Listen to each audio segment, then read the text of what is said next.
Hi, my name is Mike Dierickx. I'm a producer engineer for a couple of years now. Yeah, 15 years, so that's been some time. I produced a lot of artists and did remixes for people such as Moby, Sinead O'Connor, Depeche Mode, Two Unlimited, some famous trance artists as well like Armin van Buuren, Ferry Corsten, and many more. So it was my pleasure to guide you through this tutorial and mainly in Logic Pro 9, which I use. But it doesn't matter what kind of digital audio workstation you're using, the principles are all the same. And I hope it will encourage you to produce a lot of good music in the future and just enjoy making music as much as I do. Thank you.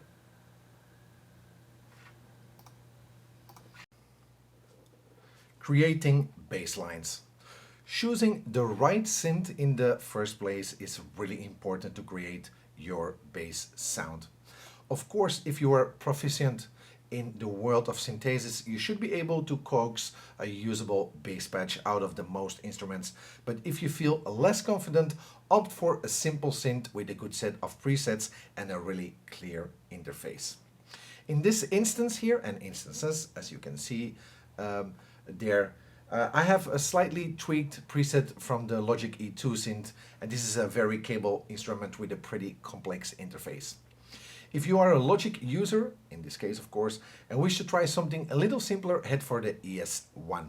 But both synths have a really good set of presets you can use as a starting point. So your bass line in your track is always really important. I made here a small track already for you, so you can check out with me how it would sound. So I made like a really nice bass line here. I call it the main bass. And a rolling bass line in your track is really important because that makes the whole groove going alongside with your percussion that you will add on later on with leads and strings. So let's hear first the main bass we had here.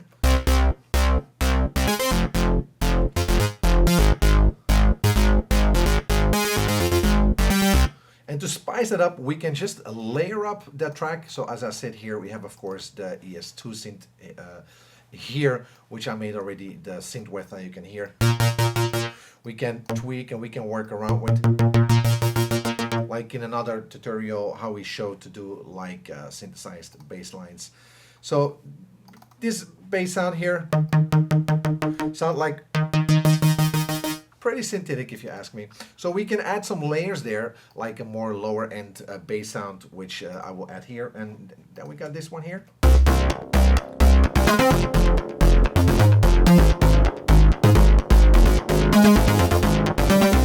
So it is really important that you have your basic sound in place and you are ready to start putting down some ideas of the rest of the track, and that will form the foundation of your bass line. There are a few different approaches here. Some people like to use purely step-based sequencing, inputting notes manually one at a time. This is a technique that can create similar results to using classic synth and drum machines such as the TR-909 and of course the legendary 303. So we have here a couple of the bass lines here. We double them up. We call it here a layer sequence, which just doubles up that bass line we had to give it a more richer sound. We can add a little bit of a low bass to put more like a more deeper feel to the whole bass line. And then we just unleash everything, because I have here already prepared all the percussion for this track, and then of course with the bass line. And if you produced in everything such as the clap, the hi-hats, additional percussion, then you have already like a really basics in place, and then it can sound like this.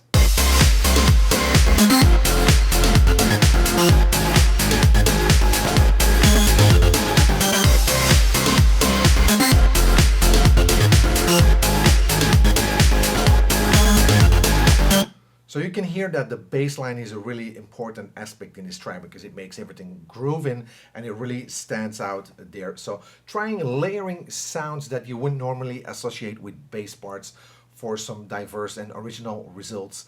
And in this example I just put there, you can do a tempo synced synths and create extra notes in the pattern, whatever you want to do. So I have then also added the deeper bass, as I said, which is part of the whole bass line there. So mainly just make sure you have a really solid bass line, layer it up with another synth underneath it, create a more richer sound with adding a low end bass there, then nicely wrap some effects around it, make some neat percussion as well, nice strings to blend everything all together, and a lead that makes, of course, everything euphoric. So your bass line will be a really important aspect in your song. So this is creating your bass line in your song.